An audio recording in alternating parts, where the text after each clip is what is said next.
Bagi kami Engkau segalanya. Temu dengan saudara dalam kasih Tuhan, nyanyi puji namanya dengan sukacita. Jalanan semua saling mengasihi.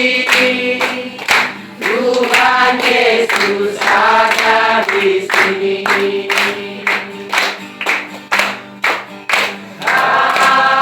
Haleluya, oh haleluya, haleluya, puji Dia.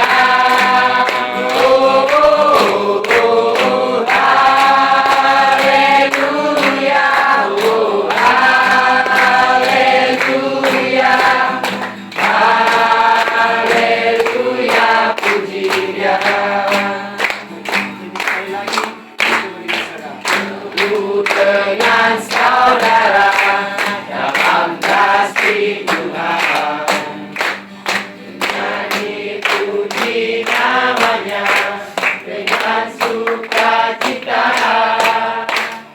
Jabat tangan semua saling mengasihi. Tuhan Yesus ada di sini.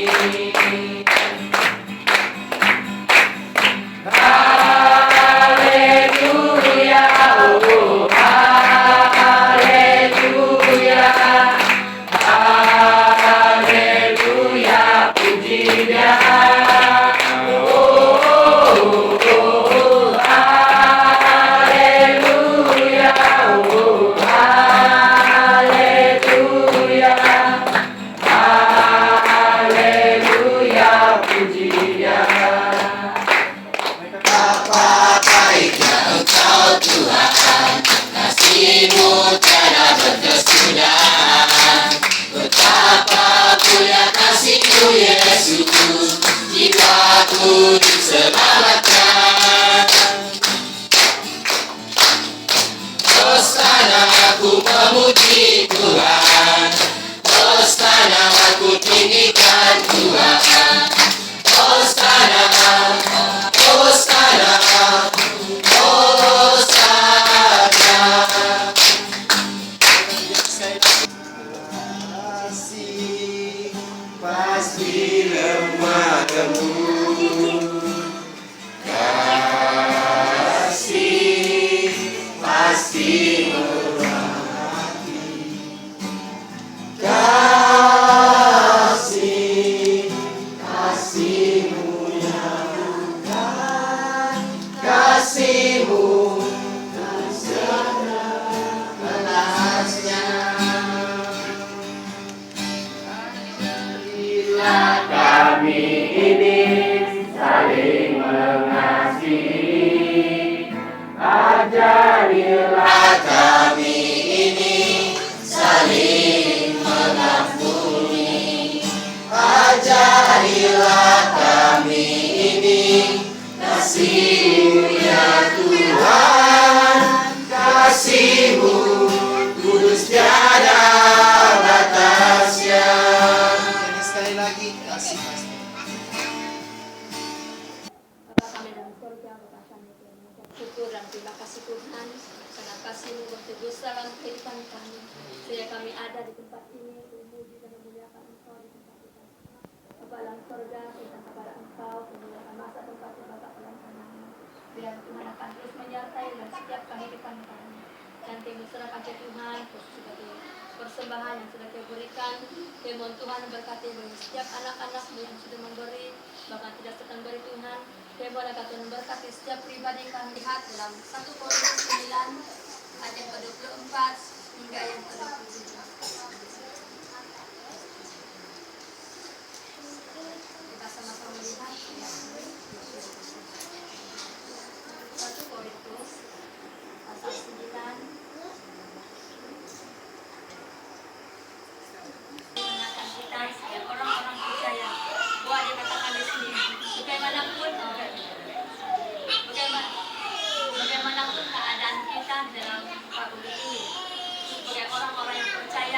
dan orang-orang yang mengandalkan Tuhan dalam kehidupan kita, kita mau agar kita hidup dalam ketekunan. Kalau kita melihat bagaimana kehidupan pada kehidupan Tuhan Yesus, di mana dia tetap bertekun melakukan segala tanggung jawabnya sebagai Tuhan dalam kehidupan kita. Dia tetap tekun melakukan tanggung jawab dia. Apakah tanggung jawab dipegang oleh Tuhan Yesus untuk umat manusia, di mana dia harus menyelamatkan setiap orang yang percaya di dalam kehidupan mereka, dan Tuhan setia melakukannya. Dia tekun melakukan tanggung jawab yang diperintahkan oleh Bapaknya di surga, sehingga dia taat sampai dia mati di atas kayu salib pada waktu itu. Jadi hari ini Tuhan sudah memberikan kita satu teladan yang sangat baik bagi kita, satu teladan yang harus diteladani dalam hidup kita, supaya kita menjadi orang-orang Kristen, pengikut Kristus di dalam kehidupan kita, supaya kita tekun menghadapi hidup kita di dalam muka bumi ini. Kalau Tuhan Yesus yang tekun melakukan tanggung jawabnya sebagai Tuhan dan selamatkan kehidupan kita, bagaimana kita hari ini? Kita harus bertekun, berpegang pada perintah Tuhan. Kita harus bertekun hidup di dalam Tuhan. Jadi pada malam ini kita belajar bagaimana kita mengerjakan ketekunan kita di dalam Tuhan. Yang pertama, kita harus berusaha karena hadiahnya. Dan yang kedua, kita harus berusaha karena mengkotanya. Dan yang ketiga, kita berusaha karena kepastiannya. Ini 3 hal yang sangat penting bagi kita sebagai orang-orang percaya. Sekali lagi saya ingatkan, denominasi kita ataupun gereja tidak akan menyelamatkan kita, tetapi gereja itu adalah untuk memberikan kita satu pengertian bagaimana kita mengenal kasih Tuhan di dalam kehidupan kita.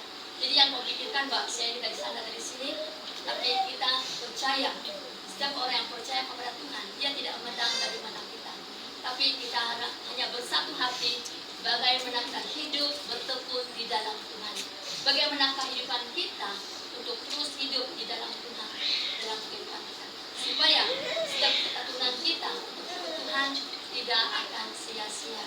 Tetapi kata firman Tuhan dalam ayat yang ke-24, kita harus berusaha untuk karena hadiahnya.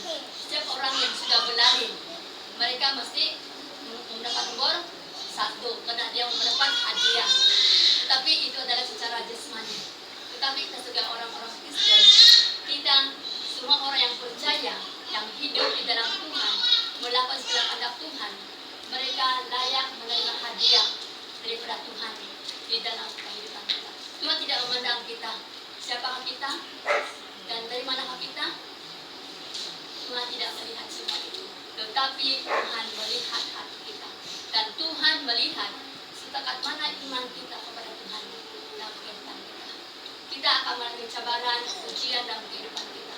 Melalui ujian ini kita tetap mencari Tuhan di dalam kehidupan kita, karena ujian ini akan memurnikan iman kita, supaya melalui iman itu kita akan bertekun di dalam mengerjakan segala tanggung jawab kita menjadi orang-orang Kristen. Orang-orang Kristen adalah pengikut-pengikut Kristus yang melakukan kebenaran firman Tuhan dalam kehidupan kita sebagai orang-orang percaya. Sehingga dia katakan di sini bahwa kita seperti orang yang berada dalam pertandingan. Kita bertanding, tapi bukanlah bertanding secara jasmani, tetapi kita bertanding secara iman kita kepada Tuhan. Karena di sana setiap orang yang percaya, bagi kita yang percaya, tidak ada nomor 1, tidak ada nomor 2, karena kita adalah sama di dalam Tuhan Yesus. Dia tidak melihat kita, siapakah kita, tapi Tuhan melihat hati kita sebagai orang-orang percaya di dalam kehidupan kita. Dia dikatakan di sini dalam 1 Korintus 4 ayat ke-5, bahwa dikatakan di sini, lihat bahwa Tuhan itu mempunyai rencana yang terbaik, dan Tuhan tidak mau agar kita tetap mengandalkan kekuatan kita. Kadang-kadang kita mengalami berbagai cabaran, kadang-kadang kita mengandalkan kekuatan kita, tetapi kata firman Tuhan, tetaplah berpegang dalam Tuhan, karena Tuhan punya rencana yang terbaik untuk saya dan kita semua yang ada di pada malam ini. Dan rencana Tuhan itu tidak pernah digagalkan oleh keadaan dunia ini, tetapi rencana Tuhan itu akan terjadi sesuai dengan iman kita kepada Tuhan di dalam kehidupan kita yang percaya kepada Tuhan. Kita yang bertekun di dalam Tuhan, bertekun berarti tidak mudah putus asa. tetap mengerjakan apa yang harus dilakukan di dalam kehidupan dia. Kalau kita melihat Nuh adalah seorang yang setia kepada Tuhan. Dia adalah seorang yang benar. Dia takut kepada Tuhan. Sehingga Tuhan memerintahkan dia membuat apa? Ada anak sekolah Nuh. Apa diperintahkan kepada Nuh? Dia membuat batra. Nah, dalam pikiran kita, kalau kita membuat batra, sedangkan tidak ada hujan, tidak ada banjir, lalu Tuhan berbicara, Nuh buatlah satu batra. Lalu tempatnya terlalu tinggi sekali. Kamu tahu di mana gunungnya? Di gunung Ararat. Dia sangat tinggi sekali gunung itu. Mengapa Tuhan menunjukkan kepada Nuh buat ini? Sehingga kan Nuh taat kepada perintah Tuhan. Dia bertekun melakukan apa yang diperintahkan oleh Tuhan kepada dia. Sehingga orang-orang lain mengolok-olok dia. Mereka katakan bahwa dia sebagai orang gila. Dia membuatkan satu batra yang sangat besar. Tapi Nuh tidak memperdulikan semua itu. Tetapi dia tetap bertekun melakukan apa yang diperintahkan oleh Tuhan pada dia. Jadi hari ini, apapun cobaan yang kita alami, apapun rintangan yang kita alami, apapun godaan yang kita alami, jangan memandang masalah itu. Tapi pandanglah Tuhan di dalam kehidupan kita. Karena Tuhan tahu isi hati kita. Tuhan tahu apa keperluan kita di dalam kehidupan kita. Dan lewat semua itu, Tuhan akan memberkati kita. Karena kita tetap bertekun mengerjakan apa yang Tuhan percayakan bagi saya dan saudara pada saat. Karena itu, jangan kita sia-siakan waktu kita. Jangan kita sia-siakan kesempatan yang Tuhan berikan bagi kita. Tapi pergunakanlah semua itu dengan sebaik-baiknya di dalam kehidupan kita. Karena waktu itu tidak akan kembali lagi dalam kehidupan kita. Umur kita juga tidak akan kembali, dia akan berlalu. Tetapi kata firman Tuhan, setiap orang harus menghadapinya dengan iman, percayanya kepada Tuhan, dan harus bertekun melakukan apa yang diperintahkan oleh Tuhan dalam kehidupan dia. Itulah sebabnya di sini kata firman Tuhan bahwa kita berusaha kena hadiahnya. Semua kita yang percaya, kita layak menerima hadiah daripada Tuhan. Karena ketaatan kita, karena ketekunan kita untuk ikut Tuhan dalam kehidupan. Kalau kita melihat Nuh, hanya dia dan keluarga yang diselamatkan dalam batra dan binatang-binatang yang lain yang Tuhan perintahkan bagi dia, mereka yang selamat. Orang-orang yang mengolok-olok dia, orang-orang yang mencaci dia, mereka dibinasakan bersama-sama dengan air ban. Jadi hari ini jangan kita pandang apa kata orang, jangan kita lihat apa yang Tuhan orang lain buat, tapi pandanglah Yesus di dalam kehidupan kita. Kenapa? Kata firman Tuhan, setiap orang yang ikut aku, mereka akan memiliki hidup yang kekal. Jadi inilah janji Tuhan bagi kita kadang-kadang. Jangan kita sia-siakan waktu kita dalam kehidupan kita, tapi tetaplah hidup di dalam Tuhan. Berusahalah kita untuk mencapai suatu hadiah yang Tuhan sediakan bagi saya dan saudara pada hari ini. Karena hadiah itu adalah milik kita yang percaya kepada Tuhan, yang bertekun dalam Tuhan, mereka layak menerima hadiah dari Tuhan. Karena itu, marilah kita serahkan hidup kita sebagai bantahan. Dan dalam hal yang kedua, kita berusaha karena mengorbankan. Apa yang dikatakan dalam ayat yang ke-25? Dia katakan di sini, tiap-tiap orang yang turut mengambil bagian dalam pertandingan, menguasai dirinya dalam segala hal, mereka berbuat demikian untuk memperoleh suatu mahkota yang fana, tapi kita untuk memperoleh suatu mahkota yang abadi. Jadi ini satu perbedaan bagi hari ini. Kalau seorang sukan, mereka berusaha dengan tenaga mereka, karena mereka ingin memiliki satu hadiah yang ataupun satu piala yang tidak kekal. Tapi kita hari ini sebagai orang-orang percaya, kita memiliki satu hadiah, satu mahkota yang kekal yang disediakan oleh Tuhan. Sebab apa yang dikatakan dalam Yohanes 3:16 bahwa setiap orang yang percaya mereka akan beroleh hidup yang kekal. Hidup kekal inilah bersama-sama dengan Tuhan. Kita akan memiliki mahkota yang disediakan oleh Tuhan dalam kehidupan kita. Jadi iman percaya kita adalah bukti bahwa kita sudah ikut Tuhan dalam kehidupan kita. Berarti walaupun banyak cabaran yang kita alami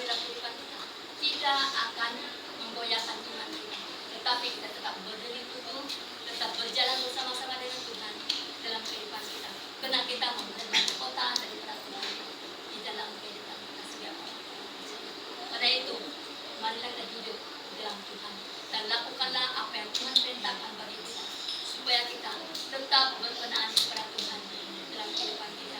Karena kata firman Tuhan, dengan mencari hal-hal yang abadi atau kekal itu dalam kerajaan surga, kita belajar bagaimana kita mengenal kebenaran firman Tuhan. Kita tahu bahwa Tuhan adalah sumber keselamatan bagi kita yang percaya kepada Tuhan. Karena Tuhan Yesus telah mati untuk saya dan saudara, dan itu akan menjadi milik kita yang percaya kepada Tuhan dalam kehidupan kita. Pada itu mereka serahkan hidup kita sepenuhnya dalam tangan Tuhan. Dan Tuhan mau agar kita datang kepada Dia. Tuhan mau agar kita menyerahkan semua beban dalam hidup kita. Bahwa semua kita sebagai orang yang hidup dalam dunia ini, kita masih hidup dalam beban-beban yang ada dalam kita. Tapi mereka lepaskan semua itu dan hiduplah di dalam Tuhan.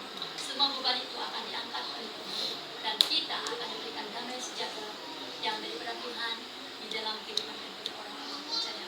Karena itu, marilah tetap mencari kerajaan Allah di dalam kehidupan. Jangan sia-siakan waktu yang Tuhan berikan bagi kita. Gunakanlah waktu itu dengan sebaik-baiknya di dalam kehidupan kita sebagai orang-orang percaya. Lalu dalam hal yang ketiga, hal yang terakhir, dalam ayat yang ke-26 hingga yang ke-27, bahwa kita harus berusaha kena kepastian. Tuhan sudah memberi bukti bagi kita supaya kita tidak akan menjadi anak yatim piatu.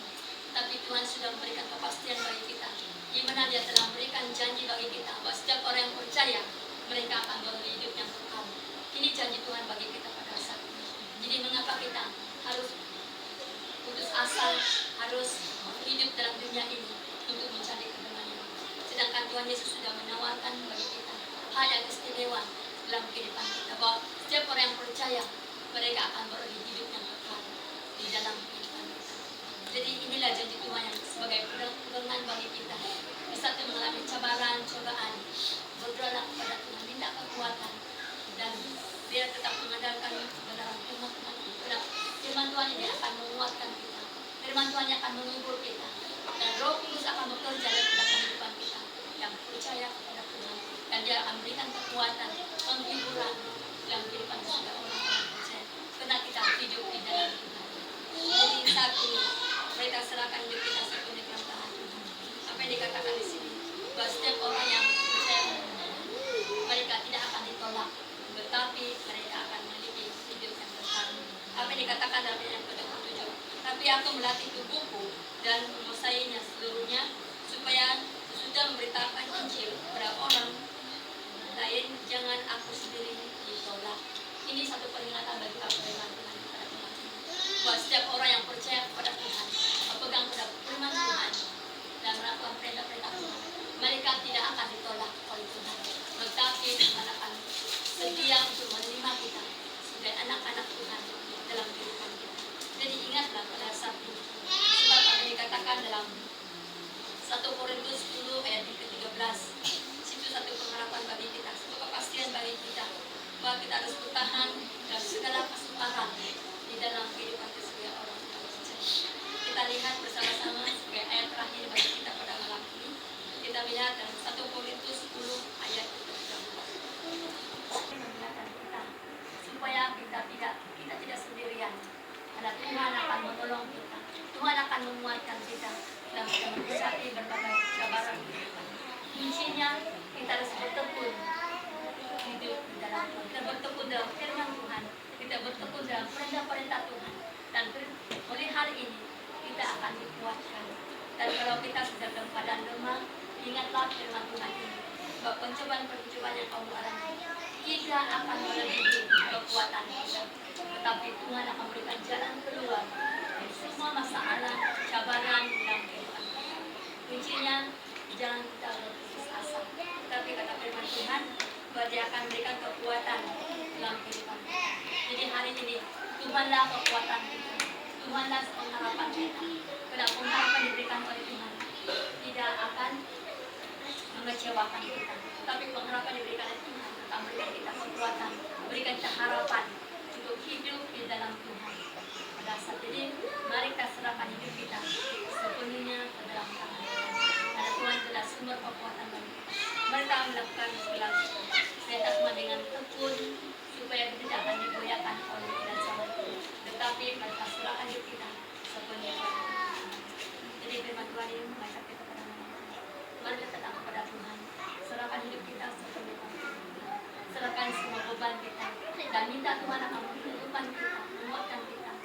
senantiasa bertekun melakukan segala perintah Tuhan dengan taat dan tidak kita.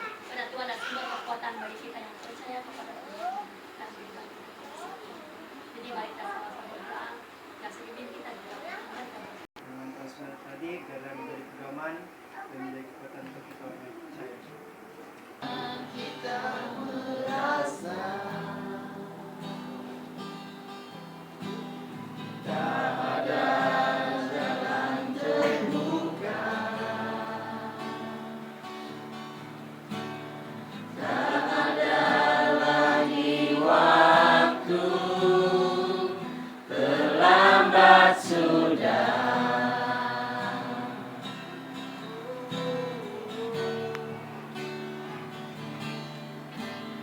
Tuhan tak pernah berdusta,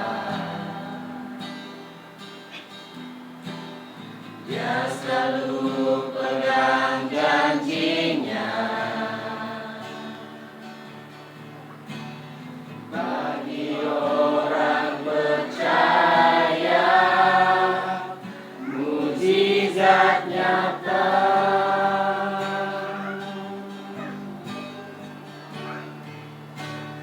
Dia mengerti, Dia peduli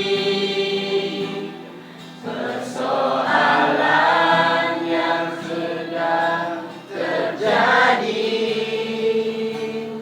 Dia mengerti, Dia peduli persoalan yang kita alami.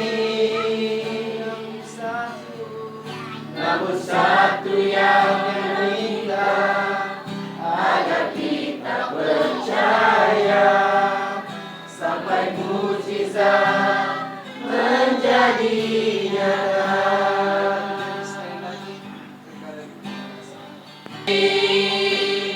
Dia peduli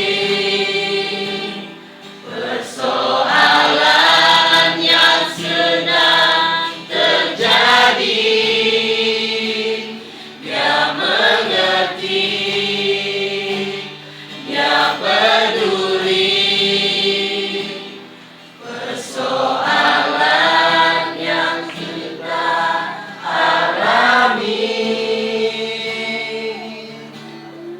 Namun satu yang meminta agar kita percaya sampai mujizat menjadi nyata. Sampai mujizat menjadi nyata.